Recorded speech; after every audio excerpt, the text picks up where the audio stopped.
하버드 대학에 마이클 샌델 교수가 있습니다. 정의란 무엇인가? 라는 책을 썼는데요.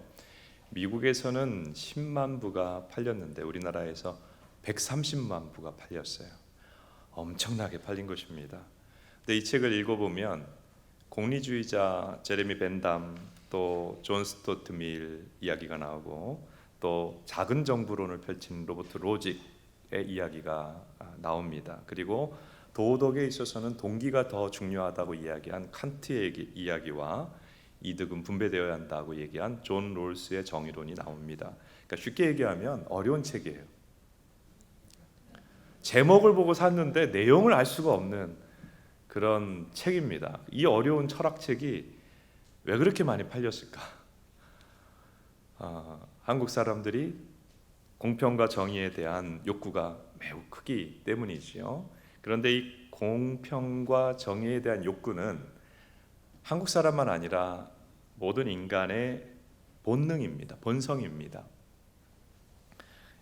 여러분, 근데 정의란 무엇이라고 생각하세요? 인류 역사를 살펴보면 정의란 이름으로 안타까운 일들이 많이 발생했다는 거 아십니까? 이슬람 극단주의자들이 사람을 죽이는 이유도 정의를 실현하기 위해서죠. 김일성이 정의 실현을 모토로 6.25 전쟁을 일으켜서 수많은 사람을 죽음에 이르게 하였습니다. 시어머니가 생각하는 정의, 공평과 며느리가 생각하는 정의, 공평은 전혀 다릅니다. 마이클 샌델이 책에서 이야기하는 대로 정의는 상대적인 거예요. 오늘 우리 사회는 정의에 대해서 소리 높여 주장하는 그런 속에 우리가 살고 있는데요. 오늘 예수님이 주시는 말씀을 살펴보고자 합니다. 여러분 읽으면서 어떠셨는지 모르지만 좀 성경을 자세히 읽어보면 오늘 말씀은 매우 충격적이에요. 5장 38절에 보면 구약의 율법에 기록된 대로 눈에는 눈, 이에는 이 말씀은 우리에게 딱 맞아요. 내가 눈이 빠지게 만든 사람 눈 뽑아야지. 이 빠지게 만들었느냐? 그 사람 이도 뽑아야지. 이게 딱 우리 마음에 맞는데 예수님이 39절의 말씀을 주셨단 말이에요. 나는 너에게 이르노니 뭐라 그랬어요? 누가 내 오른뺨을 치면 어떻게 하라 했습니까? 왼뺨을 돌려대고, 그리고 너를 고소하는 자에게 다 주라. 너를 송사, 지금 재판에 걸린 사람이 있느냐? 다 주라. 그리고 누가 41절 억지로 오리를 가게 하면 심리를 가라. 그리고 42절 누가 자꾸 너에게 돈 빌리려고 하느냐? 원하는 대로 주라. 이거는요, 우리의 정의의 본성, 공평하고 정의를 바라는 우리의 마음하고 하나도 안 맞는 말씀이에요. 우리의 상식과도 다르고 가치관과도 달라요. 왜 이런 얘기를 하시냐고요, 예수님이. 오늘 예수님 말씀의 뜻이 무엇인가 좀 살펴보고자 합니다. 첫째로 자신에게 잘못한 사람에게 보복하려 들지 말라 하는 것입니다. 한번 따라 합시다. 잘못한 사람에게 보복하려 들지 말라. 예수님 당시 유대인들은 구약에 눈에는 눈, 이에는 이라는 말씀을 근거로 그 말씀을 보복하는 근거로 사용했어요. 근데 출애굽기 21장 24절에 눈에는 눈이요 이에는 이라고 하나님이 주신 말씀은 과잉 보복 방지법이었어요. 과잉 보복 방지법. 사람은요, 자기가 당한 만큼 갚는 존재가 아니라 더 대로받았으면 말로 주려고 하는 게 인간의 본성 아닙니까? 그러니까 딱 피해 받은 만큼만 보상을 받으라는 과잉 보복 방지법을 주셨어요. 그러니까 이 출애굽기에 눈에는 눈, 이에는 이의 말씀은 보복하라는 말씀이 아니고 보복심을 제어하라. 하나님 백성들은 보복하려는 마음에 브레이크를 걸라는 뜻의 말씀이었습니다. 근데 예수님은 이제 마태복음 5장 38절에서 구약을 인용하시면서 39절에서부터 과잉 보복 방지라는 데서 더 나갑니다. 뭐라고 말씀하느냐 하면 5장 39절, 다양한 종류의 악한 사람을 너희가 만나서 피해를 볼 때가 있을 것이다 하면서 다양한 종류의 악인을 묘사하는 거예요. 내 오른뺨을 치는 사람, 나에게 신체적 가해를 하는 사람을 말하죠. 나쁜 사람이죠. 근데 왼뺨도 돌려대라. 그리고 너에게 고소 법정으로 너와 지금 소송하는 사람 져주라. 그리고 억지로 오리를 가게 하는 자, 이게 이제 해석하기가 좀 어려운 말씀이에요. 오리가 도대체 거리가 어떻게 되는지 우리는 리를 안 쓰잖아요. 우리가 옛날 사람들이 아니고. 그러니까 오리는 2km예요. 근데 억지로 오리를 가게 하는 자, 이게 언뜻 보면 나는 걷기 싫은데 나는 그냥 앉아있고 싶은데 같이 산책하자고 하는 무슨 강아지 같은 사람? 같이 걷자 하는 사람? 이렇게 오해를 하겠죠. 그게 아니고 예수님 당시에 이 로마 정부는 사람을 징발해서 국가의 어떤 짐을 운송시키는 권리가 있었어요. 근데 보통 그 짐을 오리 2km를 이동시키게 했어요. 그래서 그 다음에 또 다른 사람을 징발해 갖고 너가 이번에는 이거 들고 2km를 이동해, 그렇게 이야기를 했던 것입니다. 근데 멀쩡하니 가족과 함께 가는데 갑자기 군인이 와가지고 너 이 짐 들고 저리로 가, 2km 가 할 때에 얼마나 하기가 싫어요. 그러니까 나에게 하기 싫고 부당한 일을 시키는 사람을 말하는 거예요. 근데 기꺼이 응해주라, 기꺼이 응해주라. 그리고 구하는 자는 나에게 계속 돈 빌려 가겠다는 사람을 말하는 것입니다. 거절하지 말라 그랬어요. 예수님의 이 말씀을 뜻을 알고 읽어보면 아니 악한 사람들에게 피해를 보며 살라는 뜻인가 하는 생각이 듭니다. 누가 때리면 맞고 소송에 걸리면 일부러 져라? 이런 뜻인가 하는 생각이 듭니다. 답을 드리죠. 전혀 그렇지 않습니다. 누가 때리면 맞으라, 예수님이 그런 말씀을 하신 건 아니고요. 자, 예수님도 그러지 않으셨어요. 요한복음 18장 22절 23절을 보겠습니다. 같이 한번 읽어봅니다. 시작. 이 말씀을 하심에 곁에 섰던 아랫사람 하나가 손으로 예수를 쳐 이르되 내가 대제사장에게 이같이 대답하느냐 하니 예수께서 대답하시되 내가 말을 잘못하였으면 잘못한 것을 증언하라. 바른 말을 하였으면 내가 어찌하여 나를 치느냐. 예수님이 재판 받으실 때 장면인데 이 재판장인 대제사장에게 말을 공손하게 안 한다고 그 일행이 예수님을 탁 때렸어요. 그러니까 예수님이 산상수훈에 말씀한 대로 내 왼뺨도 때려라 그랬습니까? 아니에요. 왜 나를 때리느냐. 내가 잘못 얘기하거나 잘못한 것이 있으면 증언하라. 부당하다. 내가 지금 법정에서 이런 일을 당하는 것은 부당하다 하는 거죠. 우리가 누구에게 맞았으면 정당한 일이에요, 부당한 일이에요? 맞을 짓을 하지 않았는데 맞았다면 당연히 그것은 부당한 일이고 대응을 해야죠. 예수님은 그런 뜻이 아니에요. 성도라고 해서 악한 사람들에게 피해를 당하라 하는 말씀을 주신 게 아니에요. 우리는 아무리 믿는 자라고 할지라도 악한 사람들이 나를 피해를 주도록 허용해서는 안 돼요. 아멘? 네. 예수님 말씀은 뜻이 무엇일까? 자, 5장 39절을 한 번 더 보겠습니다. 39절 앞에가 대명제예요. 나는 너희에게 이르노니, 그 다음에 뭐라고 나옵니까? 악한 자를 대적하지 말라. 따라합시다. 악한 자를 대적하지 말라. 이게 예수님이 하신 말씀이에요. 근데 이 악한 자를 대적하지 말라는 것은 나쁜 사람에게 복수하지 말라는 거예요. 그러니까 나에게 잘못하는 사람들이 나에게 피해를 끼치는 것은 거부해야 되지만 나에게 잘못하는 사람에게 보복하려고 해서는 안 된다는 거예요. 피해받기는 거절하지만 그 사람에게 보복하지는 말아라. 그게 악한 자를 대적하지 말라는 뜻입니다. 그러니까 구약에서는 보복하고 복수하려고 하는데 제어하라.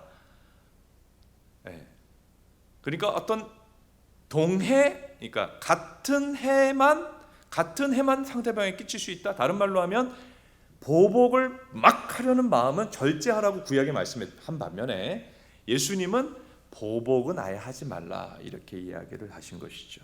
따라합시다. 복수하지 말라. 한 번 더, 복수심을 버리라. 이것이 주님 말씀하신 뜻이고 우리에게 주신 명령입니다. 복수하지 말라. 성도는 나쁜 사람에게 피해 당하는 것은 거부해야 되지만 복수하려고 해서는 안 된다.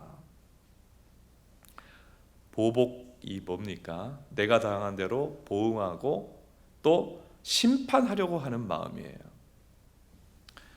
사람이 어떤 피해를 당해도 사적으로 보복하고 심판하는 것 오늘날 법에도 금지되어 있어요. 자, 누가 나쁜 사람이 길 가는데 나랑 시비가 붙어서 나를 탁 때렸어요. 그래서 내가 이 정의를 행해야지 그러고 나도 신나게 상대방을 때리면 법은 어떻게 나를 대응합니까? 그 사람한테 맞았더라도 너도 때렸으니 쌍방폭행이 성립이 되어서 내가 죄인이 돼버리는 거예요. 그러니까 오늘날 우리가 법치사회인데 오늘날 우리 사회도 사적인 보복을 허용합니까? 금지합니까? 금지합니다. 사적 보복은 안 되고 법에게 맡겨라. 왜냐하면 인간의 사적 보복이 되면 대로받고 말로 주려고 하는 게 인간 아닙니까? 그러니까 안 된다 하는 거예요. 그러니까 하나님도 네가 피해를 당했느냐, 또 너에게 잘못하는 사람이 생겼느냐, 보복해서는 안 된다. 그리고 네가 심판하려고 하지 말고 심판은 하나님께 맡겨라. 너에게 잘못한 사람의 심판은 하나님이 하실 것을 믿고 하나님께 의뢰하라고 하는 말씀입니다. 로마서 12장 19절입니다. 같이 한번 읽습니다. 시작. 내 사랑하는 자들아, 너희가 친히 원수를 갚지 말고 하나님의 진노하심에 맡기라. 기록되었을 때 원수 갚는 것이 내게 있으니 내가 갚으리라고 주께서 말씀하시니라. 잘못한 사람에게 네가 정의를 구현하고 네가 보복하려고 하지 말고 그 잘못한 사람에 대한 모든 보응과 심판을 하나님께 맡겨라. 원수 갚는 것 하나님이 하신다. 왜 이렇게 말씀합니까? 내가 심판을 하고 내가 보응을 하려고 하는 것은 내가 하나님의 자리에 올라가려는 교만죄가 되는 거고요. 계속해서 얘기했지만 내가 보응을 하려고 하면 우리는 받은 만큼 보응하는 게 아니라 반드시 그 이상 행하는 자가 되기 때문에 이 역시 하나님 앞에 죄가 되기 때문입니다. 심판자이신 하나님 앞에 내가 만난 모든 나쁜 사람들에 대한 처리 또는 보응을 맡길 수 있는 우리 모두가 될 수 있기를 바랍니다. 그리고 우리 마음에는 모든 복수심을 내어버리는 오늘 예배 시간이 될 수 있기를 축복합니다. 두 번째, 예수님 말씀의 뜻입니다. 사람들과 관계에서 정의가 아니라 사랑을 추구하라. 한번 따라합시다. 사람들과 관계에서 정의가 아니라 사랑을 추구하라. 마태복음 5장 39절 오른뺨을 때리는 자.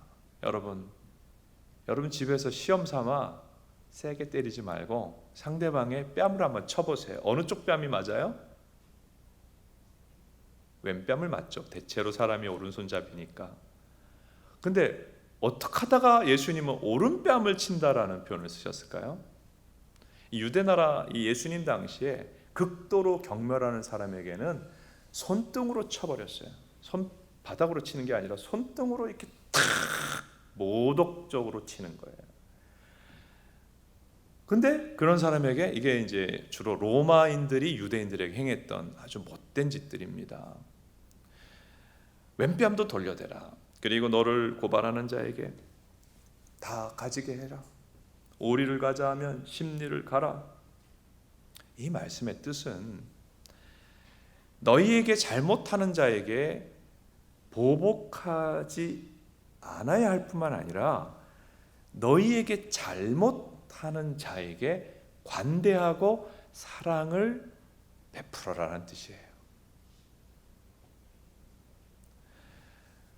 사람들은 일반적으로 나에게 잘못하는 자에게 딱 정의의 관점으로 맞섭니다. 그러니까 나에게 잘못합니까? 나도 나쁘게 해요. 잘못합니까? 더 나쁘게 해버려요. 정의의 관점으로 대해요. 그러나 믿는 자는 달라야 한다는 것입니다. 나에게 잘못하는 자라도 나도 악하게 행하는 것이 아니라 사랑으로 행하라. 왜 그렇게 말씀하시죠? 왜 이렇게 우리의 가치관과 다르게 말씀하시죠? 주님께서 먼저 우리에게 그렇게 행하셨기 때문입니다. 여러분, 우리는 죄를 범함으로 하나님을 엄청나게 마음 아프게 했고 분노하게 했어요. 우리는 말로 죄짓고 행동으로 죄짓고 마음으로 죄지면서 어떻게 보면 하나님을 공격했어요. 그런데 하나님은 우리가 그분께 잘못한 대로 보응하지 않으시고 보복하지 않으시고 처벌하지 않으셨어요. 우리를 용납하시고 계속 용서하셨고 사랑하시고 은혜를 베푸시고 우리를 도우셨습니다. 하나님은 우리에게 내가 행한 대로 그분께 행한 대로 대하지 않으시고 은혜를 베푸셨고요. 그리고 우리에게 말씀합니다. 내가 너에게 은혜로 대한 것처럼 은혜 받은 너도 너에게 잘못하는 사람일지라도 은혜로 대하라 말씀하시는 것입니다.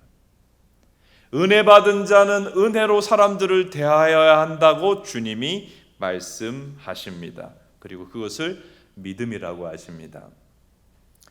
신자와 불신자는 겉으로 봐서는 알 수가 없어요. 어떤 경우에는 불신자인데 아주 그냥 오랫동안 교회 다니신 분 같아요. 얼마나 경건해 보이는 불신자들이 있는지. 그래서 신자, 불신자는 겉모습으로 모른다. 진짜 믿는 자는 믿는 자인지 아닌지는 관계에서 나타나는 모습을 통하여 분별할 수가 있다.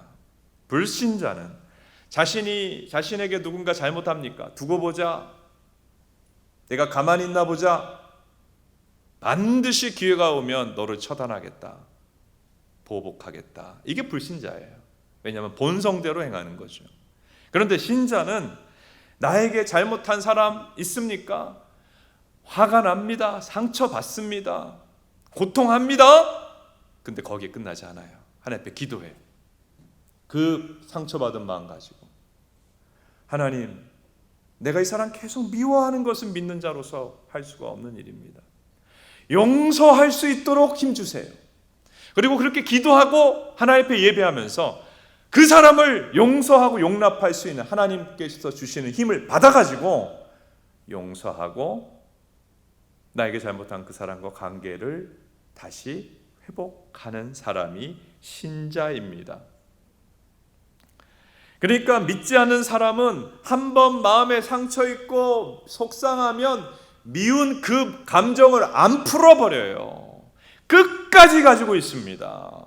계속 미워하고 죽을 때까지 미워합니다. 그런데 신자는 한번 마음의 상처를 받고 기분 나쁘고 어려움이 있었어도 하나님 앞에서 풀어버리고 해결하고 마음을 추스리고 관계를 회복하는 것이 신자입니다. 그러니까 성도가 뭐예요? 신자가 뭐예요? 하나님께 은혜 받은 사람이잖아요. 아멘? 은혜 받은 사람으로서 은혜가 관계에 적용되는 거예요. 그래서 은혜 받지 못한 사람은 관계에 은혜가 없어요. 언제나 정의의 관점에서만 생각해요. 언제나 받은 대로 주려고 해요. 은혜가 없어요. 그런데 구원받은 사람, 믿는 자는 은혜가 관계에 나타나요.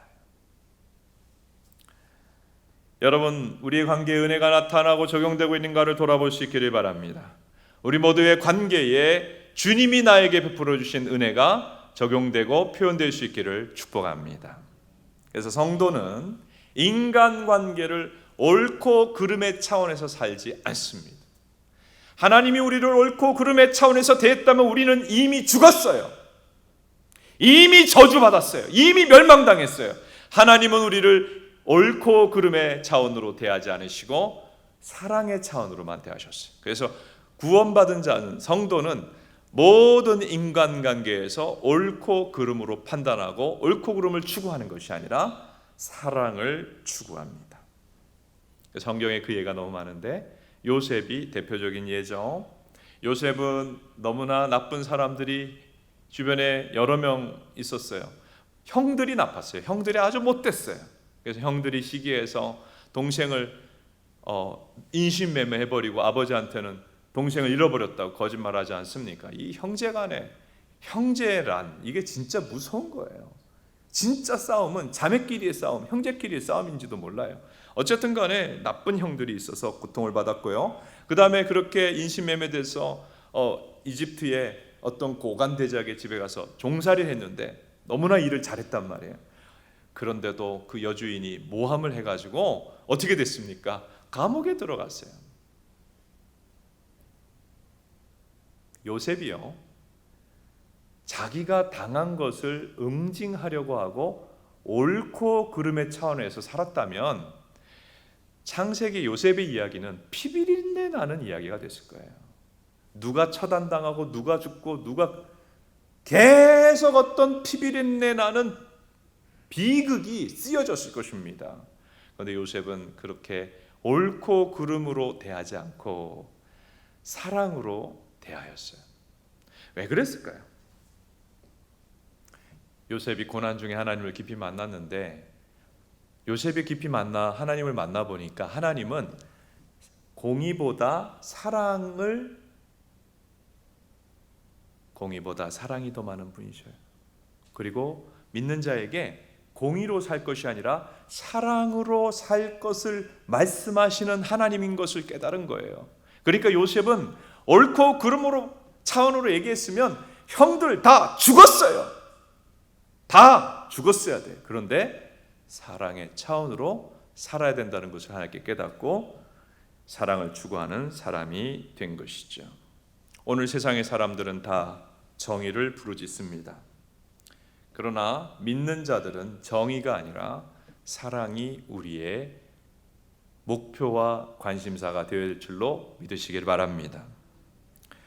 주변에 있는 사람들의 잘못을 분노하며 그것을 지적하고 어떻게든 고치려고 하는 그런 사람이 아니라 그 영혼도, 잘못하는 그 영혼도 하나님의 눈으로 바라보고 어떻게 하면 더 사랑할 수 있을까를 생각하고 추구하는 우리 모두가 될 수 있기를 바랍니다.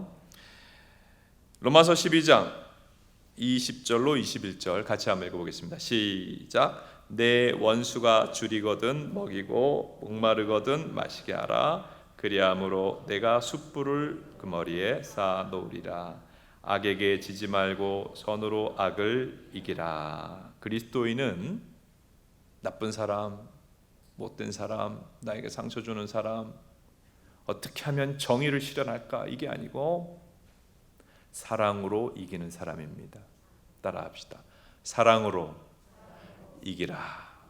한 번 더 기억합시다. 원래 내가 설교 제목을 이걸로 할까 저걸로 할까 하다가 저걸로 했어요. 자, 이게 사랑으로 이기라가 핵심이에요. 따라합시다. 사랑으로 이기라. 사랑으로 이기라. 사랑 관계에서 옳고 그름을 추구하며 보복하고 또 보복당하는 그런 가슴 아픈 인간관계를 맺지 말고 사랑으로 이기는 사람이 될 수 있기를 바랍니다. 세 번째로, 오늘 예수님 주시는 말씀은 우리를 향한 하나님의 주된 관심은 바로 내 자아가 죽는 것이에요. 내 자아가 죽는 것이 하나님의 주된 관심입니다. 오늘 우리가 읽은 산상수훈의 말씀은 사람들을 깜짝 놀라게 하는 말씀이에요. 만약에 기독교인이 아니라도 이 말씀을 읽을 때에, 이 말씀을 읽으면서 이것은 예수님의 산상수훈 설교 중에도 빛나는 부분이고 도무지 이 세상에 어떤 사상에도 이런 고상한 사상이 없고 어떤 종교도 이런 이야기를 하진 않는다. 마하트마 간디라고 하는 힌두교의 나라, 또 철학의 나라 인도에서 위대한 지도자였던 이분이 이거 읽다가 빛을 발견했다는 거 아니에요. 내 오른뺨을 치는 사람에게, 왜냐하면 간디가 영국의 식민 지배를 받으면서 투쟁하고 있었지 않습니까? 식민 지배에서 독립 투쟁하고 있지 않았습니까? 그런데 독립 투쟁의 일반적인 방법이 뭐예요? 정의의 관점. 눈을 찔렀느냐? 나도 눈 찌르고.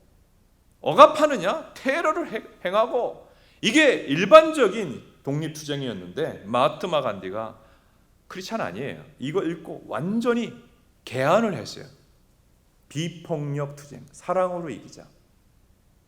영국 사람이 못되게 행하는데 사랑으로 이기자. 그래서 비폭력 투쟁으로 승리해버렸잖아요.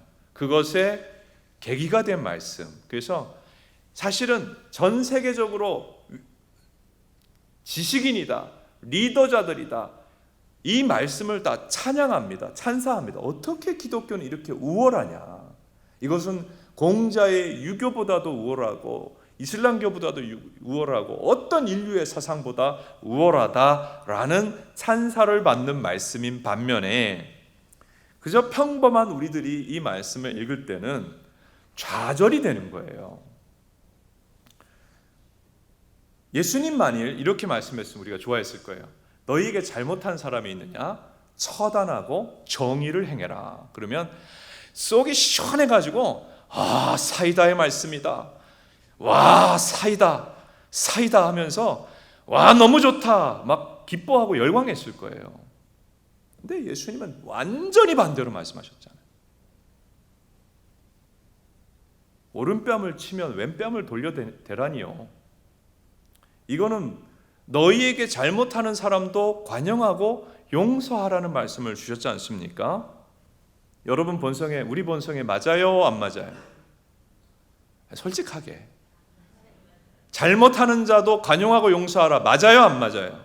안 맞아요. 그러니까 마하트마 간디는 불신자로서도 이 말씀에 개안이 돼가지고 독립운동을 비폭력 투쟁을 하면서 너무 위대한 삶을 살았지만 그저 평범한 우리들은 이 말씀 앞에 좌절이 되는 거예요. 그런데요, 예수님이 주신 이 말씀은 우리가 못 지킬 말씀일까요? 지킬 수 있는 말씀을 주셨을까요? 자, 못 지키는 말씀이라고 손들고 싶은 분들이 많을 거예요. 무슨 나쁜 사람을 사랑하라니, 어떻게 이런 말씀을, 목회자가 약간 양심에 털이 났으면 이런 거 다 말씀을 다 변형시켜 버립니다. 그런데 예수님은 그냥 이렇게 말씀하셨어요. 못 지킨 말씀일 것 같은데 놀랍게도 불신자인 마하트마 간디도 지켰고, 그러니까 안 믿는 사람도 이렇게 했고, 믿는 사람들 중에 정말 악한 사람도 관용하고 사랑한 예가 기독교 역사에 수두룩해요. 그러니까 예수님이 주신 이 말씀을 실천 불가능한 말씀이 아니라 우리가 좀 지키기 싫은 말씀일 뿐이에요. 그런데 우리 본성으로는 우리가 나쁜 사람들에게도 보복하지 않고 나쁜 사람들에게도 사랑을 행하는 것이 본성으로는 쉽지 않을 것 같지만, 정말 예수님 마음에 모시면 가능합니다. 이럴 때 아멘 하면 참 좋을 텐데 너무 두려워하지 마세요. 가능합니다. 예수님 마음에 모시면 가능합니다. 근데 예수님을 마음에 모시고 거듭난다는 것에 대해서 우리가 오해하면 안 되는데요, 예수님 마음에 모시고 거듭난다는 것은 예수님은 나의 구원자와 주님입니다 라고 고백하는 것뿐만 아니라 회개하는 거예요. 회개하고 예수님을 모셔야 돼요. 근데 회개가 뭡니까? 내가 왕이 된 자리에서 내려오는 거예요. 내가 왕이 된 자리에서 내려오는 거고, 회개는 자아가 죽는 거예요. 내가 왕인 자리에서 나오고 자아가 죽는 거예요. 그래서 예수님이 오늘 말씀하신 것을 문자적으로 적용하는 게 아니라 뜻을 적용해야 돼요. 항상 성경의 말씀의 뜻을 모르고 잘못 문자적으로 적용하시면 안 돼요. 그러니까 누가 여러분을 딱 때렸습니까? 문제가 생겨서 때렸습니까? 여기도 때리세요. 이렇게 하면 안 돼요. 예수님 그걸 얘기하신 게 아니에요. 소송에 걸렸는데 여러분 지금 소송하는데 그냥 내가 지겠습니다. 그렇게 하라는 게 아니에요. 뜻을 아셔야 되는데 뜻은 뭐냐면 존재가 변화되라는 거예요. 따라합시다. 존재가 변화되라. 그러니까 이 바리새인들이 맨날 예수님한테 야단 맞잖아요. 막 깨지잖아요. 바리새인들의 문제는 뭐냐면 자꾸 행동만 변화되려고 그랬어요. 근데 예수님은 아니야, 너희가 존재가 변화되어야 된다고 말씀을 하시는 것입니다. 자아가 죽고 예수 그리스도를 닮는 존재의 변화가 일어나야 한다. 그것이 그리스도인에게 나타나는 신앙의 변화다. 주님이 말씀하신 것입니다. 원래 우리 자아는 높임받지 않으면 못 견딥니다. 내 생각대로 되지 않으면 못 참습니다. 원래 우리 자아는 그래요. 왕이에요. 우리 자아는 왕이 되고자 해요. 어느 날 내가 몹시 기분 나쁜 날을 분석해 보세요. 보통 기분 나쁜 원인을 그 사람, 그 상황으로 생각을 해요. 저 사람 때문에 내가 기분 나쁘다. 과연 그럴까요? 성경은 이렇게 얘기합니다. 네 자아가 건드려졌기 때문 아니냐?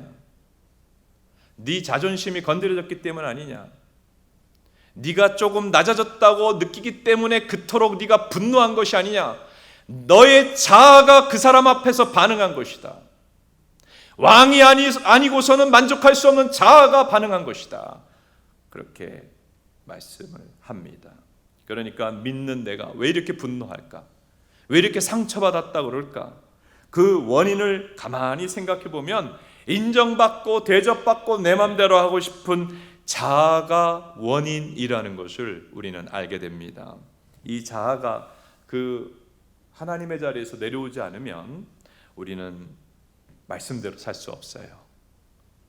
자아가 내려와서 예수님이 우리 왕의 자리에 올라가지 않으면 우리는 세상 사람과 똑같이 보복하고 절대로 나에게 사랑스러운 사람은 사랑하겠지만 사랑스럽지 않은 사람을 사랑하는 일을 못하는 불신자의 삶을 살 수밖에 없어요. 그래서 자아가 내려와져야 주님이 왕이 되셔야 주님이 다스리셔야 내가 하나님 말씀대로 사는 그리스도인이 될 수가 있는 것입니다. 그러므로 성도가 참된 구원받는 믿음에 이르려면 반드시 자아가 죽는 일이 일어나야 돼요. 따라합시다. 자아가 죽는 일이 일어나요. 참신자가 된다. 자아가 죽는 일이 꼭 필요해요. 우리가 지금 공부하고 있는 창세기 야곱을 보고 있지 않습니까? 야곱은 야복강가 원수된 형을 만나기 전에 그날 기도하다가 자아가 죽었어요. 그런데 한 번으로 안 죽어가지고 하나님이 세겜에서 한 번 더 절체절명의 위기를 허락하셔서 한 번 더 깨지고 죽게 하셨어요. 이렇게 두 번에 걸쳐서 자아가 죽게 되니까 그때부터 야곱은 진실한 신앙인으로 살아가게 되는 것을 봅니다. 조지 뮬러라고 하는 위대한 기도의 사람은 이런 얘기를 했어요. 자신의 내 자아가 죽은 날을 그가 회고합니다. 내가 내 자아가 죽은 날이 있었다. 그날 나는 내 의견에 대해서 죽었다. 그날부터 내 감정에 대해서 그날부터 죽었다. 내 의지에 대해서 죽었다. 내 취미와 좋아하는 것에 대해서 죽었다. 사람들이 나에 대해서 하는 말에 대해서 더 이상 연연하지 않는다. 그날로부터 나는 사람들의 말로부터도 죽었다. 나는 오직 예수 그리스도를 기쁘시게 하려는 그 목표, 그 동기로만 살아가게 되었다. 조지 뮬러가 이야기를 했습니다. 여러분 신앙생활하는 데 있어서 여러분이 불신자라면 요한복음 3장 16절을 기억하셔야 돼요. 요한복음 3장 16절이 뭐예요? 하나님이 세상을 이처럼 사랑하사 독생자를 주셨으니 이는 저를 믿는 자마다 멸망치 않고 구원을 얻게 하려 함이라. 이 말씀을 붙잡으셔야 되고, 여러분이 신자입니까? 그러면 갈라디아 2장 20절을 기억해야 돼. 이게 신앙생활의 요체입니다. 같이 한번 읽겠습니다. 시작. 내가 그리스도와 함께 십자가에 못 박혔나니 그런즉 이제는 내가 사는 것이 아니요 오직 내 안에 그리스도께서 사시는 것이라. 이제 내가 육체 가운데 사는 것은 나를 사랑하사 나를 위하여 자기 자신을 버리신 하나님의 아들을 믿는 믿음 안에서 사는 것이라. 간단하게 얘기하면 뭡니까? 매일 십자가에 못 박혀 자아가 죽어야 한다는 거예요. 신앙생활은 뭐냐? 자아가 매일 죽는 거예요. 날마다 죽는 거예요. 내가 죽으면 예수님이 나의 왕이 되시고 나를 다스리시고 예수님 뜻대로 살 수 있게 됩니다. 내가 안 죽으면 예수님을 저기 땅바닥에 내팽개치고 내 뜻대로 살게 돼요. 내 본성대로 살게 돼요. 육으로 살게 되고 인간의 논리로 살게 됩니다. 여러분, 내가 죽고 예수님으로 사는 삶이 우리에게 펼쳐지게 되기를 바랍니다. 내가 죽고 예수님으로 살면 오늘 말씀 지키기도 싫고 지킬 수도 없다라고 생각하는 그런 육신적 생각이 드는 게 아니라 예수님이면 가능하지요. 내가 나의 마음에 상처 주고 내가 나에게 잘못한 사람 어떻게 보복하려 들지 않겠습니까? 많은 내 본성과 달리 내가 죽고 예수님이 내 안에 사시면 가능합니다. 주님, 그런 삶이 되게 하소서. 기도하고 살아가는 삶이 됩니다. 다시 한번 오늘 말씀 핵심 기억합시다. 사랑으로 이기라. 한 번 더 옆에 있는 분에게 인사합시다. 사랑으로 이깁시다.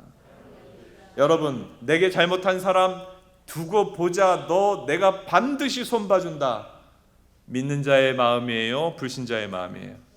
불신자의 마음이에요. 하나님도 나를 그렇게 대하시면 우리는 죽었어요. 우리는 벌써 끝났어요. 믿는 자의 마음 뭡니까? 누군가 나에게 잘못합니까? 어떻게 해야 됩니까? 내 힘으로 사랑할 수 없어요. 어떻게 저 꼴을 내가 봐줘요? 나는 상처받았어. 나는 마음이 아파. 그런데 나 때문에 상처받고 나 때문에 고통당하신 예수님의 십자가를 바라보며 기도하며 예수님 사랑으로 이기셨죠? 나도 사랑으로 이기겠습니다. 나도 십자가의 예수님을 따라가겠습니다. 이것이 신자의 길입니다. 이 길을 갈 수 있도록 우리 모두에게 성령의 은혜와 복음의 능력을 주시기를 축복합니다. 머리 숙여 기도합시다.